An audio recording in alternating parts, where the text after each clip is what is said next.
दोस्तों तारीख थी 7 दिसंबर 1941। अमेरिका से लगभग 5800 किलोमीटर दूर एक आइलैंड पर अमेरिकी नौसेना का विशाल बेड़ा तैनात था। दोस्तों ये दिन था रविवार का, जब अमेरिकी नौसेना के ज्यादातर सैनिक आराम फरमा रहे थे। दोस्तों सेकेंड वर्ल्ड वॉर की लड़ाई भले ही चल रही थी, लेकिन अमेरिका इस बात से निश्चिंत था कि उसका डायरेक्ट इंटरवेंशन किसी भी कंट्री के खिलाफ अभी तक वर्ल्ड वॉर 2 की लड़ाई में नहीं हुआ है। तो इस बात से वो बिल्कुल निश्चिंत थे कि उनके किसी आइलैंड पर, उनके किसी मिलिट्री बेस पर कहीं से हमला किया जा सकता है, और वो भी हवाई जैसे आइलैंड पर जिसके आसपास हजारों किलोमीटर तक कोई दूसरा देश नहीं था। तो ये वही आइलैंड है जो प्रशांत महासागर में स्थित है, और इसके आसपास अगर हम इसकी जियोग्राफिकल सिचुएशंस को देखें तो हजारों किलोमीटर तक कोई दूसरा देश नहीं है। ऐसे में अमेरिका पूरी तरह से निश्चिंत था और उसके सैनिक भी बिल्कुल निश्चिंत होकर आराम फरमा रहे थे संडे के दिन, जबकि दुनिया में उस समय वर्ल्ड वॉर चल रहा। इस आइलैंड पर उगता हुआ सूर्य बड़ा ही खूबसूरत दिखाई पड़ता था, लेकिन दोस्तों किसी को अंदाजा नहीं था कि आज का ये उगता सूरज अपनी आगोश में इस आइलैंड के मैक्सिमम मिलिट्री एयरक्राफ्ट को दबोच लेगा। दोस्तों समय था 7:48 पर, जब लगभग 188 विमानों का एक बड़ा ग्रुप इस आइलैंड के चारों तरफ मंडराने लगता है। फाइटर एयरक्राफ्ट का एक ऐसा ग्रुप रडार पर दिखता है जिस अमेरिकी रडार कंट्रोलर ने पहले कभी नहीं देखा था। दोस्तों उनको अंदाजा भी नहीं था, वो समझ भी नहीं पा रहे थे कि ये कौन सी देश की सेना है जो इस आइलैंड को चारों तरफ से घेरना शुरू कर दी है। दोस्तों देखते ही देखते कुछ ही सेकेंड्स में इन फाइटर एयरक्राफ्ट से बॉम्ब रिलीज होने लगते हैं। अमेरिकी विमानों पर एक के बाद एक इन फाइटर एयरक्राफ्ट की धुआंधार बॉम्बिंग शुरू हो जाती है। दोस्तों जब तक वहाँ के सैनिक, वहाँ के ऑफिसर्स कुछ समझ पाते, टॉर्पीडो से लगातार हमले शुरू हो जाते हैं। दोस्तों इस हमले की ताकत का अंदाजा आप इस बात से लगा सकते हैं कि इसमें 170 फाइटर और बॉम्बर एयरक्राफ्ट्स ने लगातार हमले किए। उनका टारगेट था कि वो किसी भी तरह से इस हवाई आइलैंड पर तैनात अमेरिकी बड़े बड़े जहाजों को पूरी तरह से डैमेज कर दे। दोस्तों इस अमेरिकी नेवल बेस पर, जिसका नाम पर्ल हार्बर था, इसके किनारे सैकड़ों की संख्या में अमेरिकी युद्धपोत तैनात थे। दोस्तों आपको बता दूं, इस हमले की पहली लहर में अमेरिका के 4 युद्धपोतों को टॉर्पीडो से निशाना बनाया गया, और इन चारों में 2 अमेरिकी युद्धपोत पूरी तरह से डिस्ट्रॉय हो जाते हैं, जिनका नाम था यूएसएस ओक्लाहोमा और यूएसएस एरिजोना। कुछ ही मिनटों के बाद एरिजोना में रखे हुए बमों के बारूदों में आग लग जाती है, जिसमें एक भयंकर धमाका होता है। आपको बता दूं, इसमें पायलट, क्रूज समेत 1177 लोग कुछ ही मिनटों में मौत के घाट उतर जाते हैं। दोस्तों ये यूएसएस एरिजोना नाम का युद्धपोत देखते ही देखते कुछ ही मिनटों में डूब जाता है, और इसमें सवार 1177 लोगों की कुछ ही मिनटों में मौत हो जाती है। दोस्तों अमेरिका पर हुए इस ताबड़तोड़ हमले के पहली लहर के कुछ ही घंटे बीते थे कि अब दूसरी लहर आना शुरू हो जाती है। इस लहर में 163 फाइटर और बॉम्बर्स एयरक्राफ्ट होते हैं। आपको बता दूं, पहली लहर में स्पेशली इन सी पोर्ट्स पर तैनात फाइटर एयरक्राफ्ट और उनके हैंगरों को टारगेट किया गया था, वाइटल युद्धपोतों को टारगेट किया गया था। अब दूसरी लहर में कुछ इनका टारगेट और होता है। दोस्तों इस हमले की दूसरी लहर में 163 फाइटर एयरक्राफ्ट का एक बड़ा ग्रुप आसमान में दिखाई देता है, और एक बार फिर से भयंकर बमबारी शुरू हो जाती है। दोस्तों अमेरिका की वो नेवी जो बेहतरीन तरीके से रिटेलिएशन में ट्रेंड की गई थी, रिटेलिएशन की बात तो छोड़िए, उनको अभी ये भी नहीं समझ में आ रहा था कि आखिर ये किस देश की फौज है जिसने उन पर हमला कर दिया है। दोस्तों लगभग 1.5 से 2 घंटे तक ये लगातार ताबड़तोड़ हमले होते हैं, जिसमें 200 से भी ज्यादा फाइटर एयरक्राफ्ट ने धुआंधार अटैक किया। और इस अटैक में अगर हम टोटल डैमेज को देखें तो इसमें अमेरिका के 166 विमान नष्ट हो गए, 2403 अमेरिकी सैनिक और महिलाएं मारी गई, और 21 अमेरिकी बैटलशिप्स पूरी तरह से डिस्ट्रॉय हो गए या फिर डूब चुके थे। दोस्तों ये इतना बड़ा अटैक था जो न सिर्फ अमेरिका को झकझोर कर रख दिया था, बल्कि पूरे विश्व की निगाहें अब उस देश पर टिक चुकी थी जिसने इस पर हमला किया था। और आपको बता दूं, हमला करने वाले इस देश का नाम था जापान। हाँ, ये वही जापान था जिसकी डिस्टेंस ही सिर्फ पर्ल हार्बर से अगर हम देखें तो 6000 किलोमीटर से भी ज्यादा। अमेरिका को इस बात का अंदाजा भी नहीं था कि कोई ऐसा भी देश दुनिया में हो सकता है जो 6000 किलोमीटर दूर से उसके मिलिट्री बेस पर अटैक कर दे, और शायद यही रीजन था कि अमेरिका पूरी तरह से सो रहा था। लेकिन दोस्तों जैसे ही अटैक होता है, पूरी दुनिया में इसकी चर्चा शुरू हो जाती है। ये अमेरिका के मुंह पर ऐसा तमाचा था जो वर्ल्ड वॉर की लड़ाई में उसे एक अलग ही दुख दे रहा था। दोस्तों यही वो अटैक था जिसके बाद अमेरिका ने फॉर्मल डिक्लेरेशन किया वॉर का जापान के अगेंस्ट में, और इसके बाद वो सेकेंड वर्ल्ड वॉर में कूद जाता है। लेकिन दोस्तों ये सवाल यहाँ ये उठता है कि आखिर क्या कारण था जो जापान जैसे एक आइलैंड देश ने, जो हजारों किलोमीटर दूर अमेरिका से है, जहां से उसका कोई लैंड डिस्प्यूट तक नहीं है, उसने पर्ल हार्बर पर इतने ताबड़तोड़ हमले क्यों कर दिए? जबकि अमेरिका ने तो कोई डायरेक्ट वॉर में कभी डिक्लेरेशन ही नहीं किया था इससे पहले। वो सेकेंड वर्ल्ड वॉर की लड़ाई से कोसों दूर था। हाँ, वो आर्म्स एम्यूनिशन जरूर सप्लाई कर रहा था कुछ देशों को, जो कि अमेरिका का सो कॉल्ड उसका धंधा है। दोस्तों ये समय था 19th सेंचुरी का, जब दुनिया के हर कोई देश अपने आप को एक सुपर पावर बनाना चाहता था। इंडस्ट्रियलाइजेशन की एक बड़ी होड़ लगी थी। हर कोई देश दूसरे को कॉलोनाइज करना चाहता था, वहां के नेचुरल रिसोर्सेज को यूज करके खुद को एक पावरफुल कंट्री बनाना चाहता था।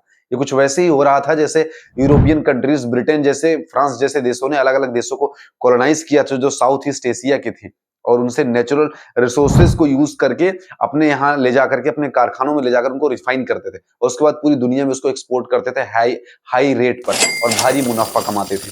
दोस्तों ये सिर्फ यूरोपियन कंट्रीज नहीं, अब ये टेक्निक और ये तरीका पूरी दुनिया में फैल रहा था, और ऐसे ही टेक्निक, ऐसे ही तरीका यूज करके जापान भी खुद को एक सुपर पावर बनाना चाहता था, खुद को रिच कंट्री बनाना चाहता था। लेकिन जापान के साथ समस्या ये थी कि उसके पास नेचुरल रिसोर्सेज नहीं थे। इंडस्ट्रीज तो उसके पास आ चुकी थी, टेक्नोलॉजी उसके पास आ चुकी थी, लेकिन रॉ मटेरियल के लिए उसे अलग अलग देशों पर निर्भर रहना पड़ता था, जहां से उसको भारी कॉस्ट दे करके नेचुरल रिसोर्सेज को लाना पड़ता था, और ऐसे में एक्सपोर्ट करना, ऐसे में बड़े लेवल पर व्यापार करना उसके लिए पॉसिबल नहीं हो पा रहा था। दोस्तों इन तथ्यों को समझने के बाद उसने वही किया जो यूरोपियन कंट्रीज ने किया था, अटैक। दूसरे देश पर अटैक, वहां पर कब्जा, वहां के नेचुरल रिसोर्सेज को यूज करो और भारी मुनाफा कमाओ। और दोस्तों अपनी इसी प्लानिंग को ध्यान में रखते हुए उसने अपने बगल के एक देश मंचूरिया पर अटैक किया। आपको बता दूं मंचूरिया उन दिनों चाइना का पार्ट हुआ करता था। अब मंचूरिया की खासियत ये थी कि यहाँ पर कच्चे लोहे का भारी मात्रा में विशाल भंडार था। आप उसके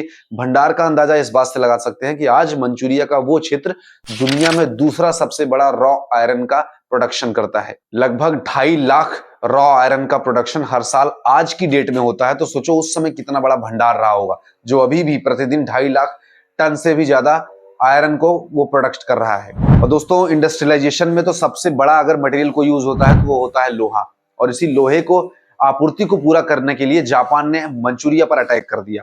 उन दिनों चाइना का इस पर शासन था, चाइना ने रेजिस्ट किया, लेकिन चाइना ये वॉर हार चुका था। चाइना को उस समय भारी मात्रा में आर्म्स एंड एम्यूनिशन अमेरिका ने प्रोवाइड कराया था लड़ाई लड़ने के लिए, लेकिन चाइना को इसमें सफलता नहीं मिलती। और दोस्तों अब जापान की वो आपूर्ति जो रॉ मटेरियल की, जो लोहे की थी, जो कोयले की थी, वो सभी मंचूरिया से सप्लाई होने लगती है।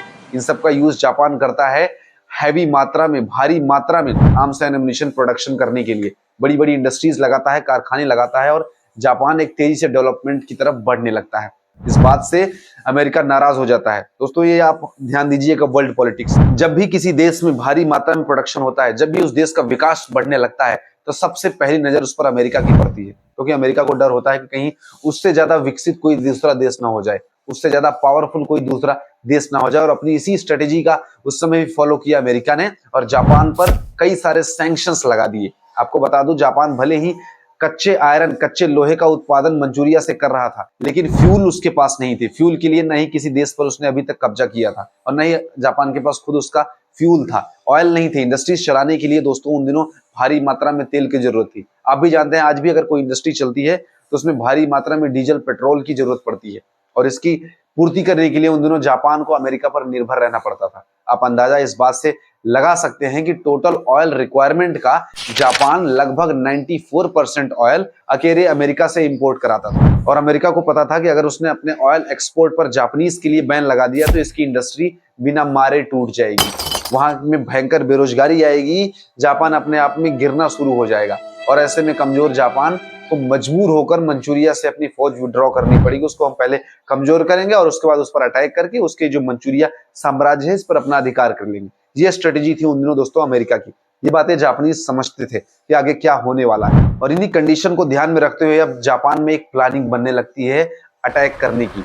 जापानीज ये समझ चुके थे कि आज नहीं कल उनका देश इतना कमजोर हो जाएगा कि वो एक अटैक भी नहीं कर पाएगा।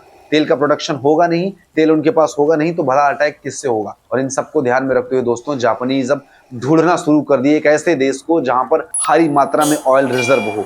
उनकी प्लानिंग थी कि क्यों ना किसी ऐसे देश पर हमला करके अब कब्जा कर लिया जाए जहां पर भारी मात्रा में तेल हो। एक तरफ से तेल की सप्लाई होगी, दूसरी तरफ से रॉ आयरन कच्चा लोहा मिल ही रहा है। इन दोनों को मिक्स करके हमारी इंडस्ट्रीज चलती रहेंगी, हमारा प्रोडक्शन लेवल बढ़ता रहेगा और हम एक मजबूत देश बन जाएंगे। जिस तरह से अमेरिका, जिस तरह से ब्रिटेन पूरी दुनिया में कब्जा करके ये काम कर रहे हैं।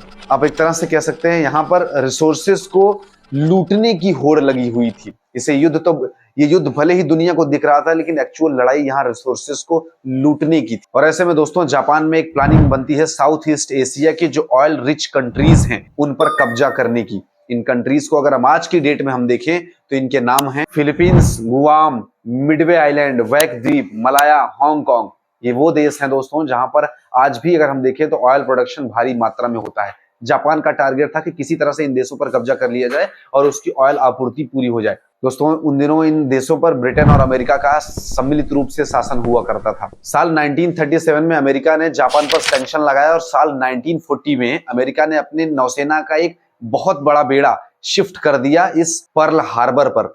ये पर्ल हार्बर अगर आप इसकी जियोग्राफिकल सिचुएशन को देखें तो ये पैसिफिक ओशन में लगभग एक सेंटर में मौजूद है। यहाँ से अमेरिका का एम था कि वो दुनिया के उन सभी देशों पर नजर रखेगा जो उसके कब्जे में हैं और जहां पर उसका इंटरवेंशन रिक्वायर्ड होगा। जापानीज को ये बात पता थी कि वो जब भी साउथ ईस्ट एशिया की इन कंट्रीज पर जो ऑयल रिच है उन पर अटैक करेंगे तो उनका काउंटर अटैक जापान अपने इसी पर्ल हार्बर पर तैनात विशाल नौसेना के बेड़े से करेगा, जिसमें एयरक्राफ्ट कैरियर होंगे, बैटल शिप्स होंगी, फाइटर एयरक्राफ्ट होंगे और इन सबको अमेरिका जरूर रूट करेगा जापानीज फोर्सेस को कंट्रोल करने के लिए जब भी वो इन देशों पर कब्जा करेंगी। ऐसे में दोस्तों आपको बता दूं, जापानीज नेवी के एक एडमिरल जिनका नाम था इसोरोकु यामामातो, ये एक योजना बनाते हैं। इस योजना में उनकी प्लानिंग कुछ ऐसी होती है कि उनका पहला अटैक इसी पर्ल हार्बर अटैक पर होगा। एक बड़ी जापानीज नेवी की फ्लीट तैरते हुए कई दिनों के सफर के बाद लगभग 6000 किलोमीटर का सफर तय करते हुए इस पर्ल हार्बर के आसपास पहुंचेगी और यहां से फाइटर एयरक्राफ्ट से भयंकर बमबारी की जाएगी ताकि ये द्वीप पर तैनात अमेरिका के डिस्ट्रॉयर जितने भी हैं दोस्तों वो पूरी तरह से समाप्त हो जाएं। ये अटैक इतना सरप्राइज और हैवी होगा कि जब तक अमेरिकी फौज खुद को संभालेगी हम पूरी तरह से इस पोर्ट को डिस्ट्रॉय कर चुके होंगे। और उसके बाद जैसे ही ये पोर्ट डिस्ट्रॉय होगा हमारा लगातार हमला इन ऑयल रिच एरियाज पर शुरू हो जाएगा और उसके बाद जापानीज नेवी की ये बड़ी फ्लीट जिसने पर्ल हार्बर अटैक किया है ये वापस से रूट होगी ऑयल रिच इन कंट्रीज के पास और यहाँ पर काउंटर अटैक स्टार्ट हो जाएगा दोनों तरफ से। एक तरफ से जापानीज फोर्स ग्राउंड ऑपरेशन करेंगी, दूसरी तरफ समुद्र के किनारे से इन देशों पर तैनात ब्रिटेन और अमेरिका की फौज पर लगातार हमले होंगे। ऐसे में दो प्रॉफिट होगा, एक तरफ की पर्ल हार्बर से कोई इंटरवेंशन नहीं हो पाएगा और अमेरिका पूरी तरह से इस पैसिफिक ओशन में आइसोलेट हो जाएगा। अमेरिका की पूरी फौज यहाँ पर न्यूट्रलाइज हो चुकी होगी और इस खाली समय का हम यूज करके इन देशों पर कब्जा कर लेंगे। दोस्तों ये वाकई अपने आप में एक बेहतरीन प्लानिंग थी और इसी प्लानिंग को धीरे धीरे एग्जीक्यूट करना शुरू किया जाता है। दोस्तों पर्ल हार्बर से जापान का डिस्टेंस लगभग 6000 किलोमीटर से भी ज्यादा था। ऐसे में इतनी दूरी से अटैक करना जापान के लिए पॉसिबल नहीं था और इसी बात का ध्यान रखते हुए 26 नवंबर 1941 को जापान ने अपने 6 एयरक्राफ्ट कैरियर को लॉन्च किया जापान से। दरअसल प्लानिंग थी कि ये 6000 किलोमीटर का सफर ये एयरक्राफ्ट कैरियर भारी मात्रा में फाइटर एयरक्राफ्ट को लेकर आएंगे और इस पर्ल हार्बर से कुछ दूरी पर खुद को पार्क करेंगे और उसके बाद ताबड़तोड़ हमले किए जाएंगे। दोस्तों इन एयरक्राफ्ट कैरियर का नाम था अकागी, कागा, सोर्यू, हिरियू, सोकागु और जुइकाकु। ये 6 एयरक्राफ्ट कैरियर 26 नवंबर 1941 को अपने साथ 408 अलग अलग विमानों को लेकर के रवाना होते हैं जापान से। एयरक्राफ्ट कैरियर, बैटल शिप्स और फाइटर एयरक्राफ्ट से सजा ये पूरा का पूरा बेड़ा पर्ल हार्बर से लगभग 300 किलोमीटर की दूरी पर आकर रुक जाता है और यहीं से दोस्तों इस हमले की तैयारी का फाइनल रूप दिया जाता है। फाइटर एयरक्राफ्ट का एक बड़ा ग्रुप लॉन्च किया जाता है पहले ग्रुप में, जो पर्ल हार्बर पर पार्क्ड सारे विमानों को एक एक करके ध्वस्त करने लगता है। इनका प्राइम टारगेट होता है कि पर्ल हार्बर पर जितने भी फाइटर एयरक्राफ्ट हैं, जितने भी बॉम्बर एयरक्राफ्ट हैं, पहले उनको डिस्ट्रॉय किया जाए ताकि जब अगली वेव जाए अटैक की तो इन फाइटर एयरक्राफ्ट से डिस्टर्बेंस ना हो। दोस्तों इस पूरे ऑपरेशन में जापानीज एयरफोर्स बेहतरीन प्रदर्शन करती है। वो इस पर्ल हार्बर के लगभग सभी विमानों को बुरी तरह से डिस्ट्रॉय कर देती है। ये मैप आप स्क्रीन पर देख सकते हैं कि किस तरह से जापानीज फ्लीट इस मैप को फॉलो करते हुए हवाई द्वीप के पास पर्ल हार्बर के पास पहुंचती है, अटैक करती है और उसके बाद वापस घूम करके जापान की दूसरी सिरे पर जाकर पार्क हो जाता। दोस्तों ये प्लान बेहतरीन तरीके से किया गया था और इसमें काफी सफलता भी मिल जाती है। इस अटैक के तुरंत बाद फिलीपींस, मलाया, हांगकांग जैसे तमाम देशों पर जापानीज फोर्स का लगातार अटैक होता है और उन पर दोस्तों कब्जा भी हो जाता है। जापान जिसने जिस उद्देश्य से लड़ाई शुरू की थी उसके उद्देश्य भी अब पूरे होते हुए दिखाई दे रहे थे। जापानीज गवर्नमेंट का इन ऑयल रिच कंट्रीज पर जहां एक तरफ कब्जा था और तो दूसरी तरफ उसको अब सप्लाई भी मिलनी शुरू हो गई थी। इंडस्ट्रियलाइजेशन तेजी से चल रहा था दोस्तों, और आगे चल करके जापान ने बर्मा, म्यांमार जैसे तमाम जगहों पर कब्जा कर लिया। आपको बता दूं, नेताजी सुभाष चंद्र बोस ने जापान से ही समझौता करते हुए भारत में आजाद हिंद फौज का गठन किया था। और आपको बता दूं, जापानीज गवर्नमेंट के सपोर्ट के साथ नेताजी सुभाष चंद्र बोस ने अंग्रेजों के खिलाफ भारत में उस लड़ाई को छेड़ा था जिसका आगाज मणिपुर के किनारे जापानीज और ब्रिटिश सेनाओं के बीच लड़ाई में देखा गया था। दोस्तों जापानीज के साथ आजाद हिंद फौज ने बेहतरीन लड़ाई की थी नेताजी सुभाष चंद्र बोस के नेतृत्व में। दोस्तों जापानीज सेनाएं तेजी से साउथ ईस्ट एशिया में अपना कब्जा करती जा रही थी, लेकिन ऐसे में एक ऐसी घटना होती है जिससे मजबूर कर दिया जापान को अपने आप को रोकने के लिए और अपने आप को पीछे हटने के लिए, और वो थी दोस्तों न्यूक्लियर बॉम्ब अटैक। साल 1947 आते आते अमेरिका ने एक ऐसे बॉम्ब के आविष्कार कर दिया था जो वास्तव में महाविनाशकारी था। और दोस्तों यही कारण था कि अमेरिका ने जापान पर ही न्यूक्लियर बम अटैक किया। उसको पता था कि जापान वो देश है जो आज नहीं तो कल अमेरिका से भी ज्यादा ताकतवर खुद को कर देगा, और इसी डर से उसने जापान पर एक ऐसा अटैक किया जो दोस्तों उसके बाद आज तक किसी देश ने किसी पर नहीं किया। न्यूक्लियर बॉम्ब अटैक, विशाल नरसंहार होता है, भारी मात्रा में लोग मौत के घाट उतर जाते हैं। दोस्तों इस लड़ाई में अगर जापान की हार हुई तो उसका बस एक ही कारण था कि उस पर न्यूक्लियर बॉम्ब से अटैक हुआ।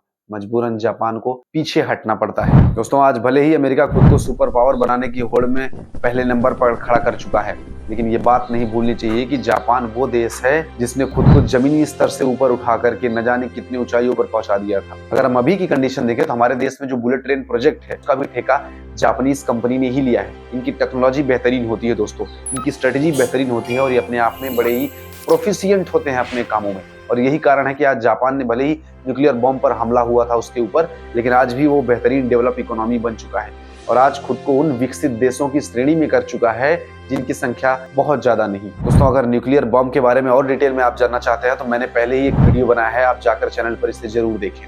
और हाँ, अगर ये वीडियो अच्छा लगा और आप चाहते हैं कि आगे भी ऐसे ही वीडियो आते रहे तो चैनल को सब्सक्राइब करें ताकि मैं आपको ऐसे ही वीडियो आप तक पहुंचाता रहूं। बहुत बहुत धन्यवाद।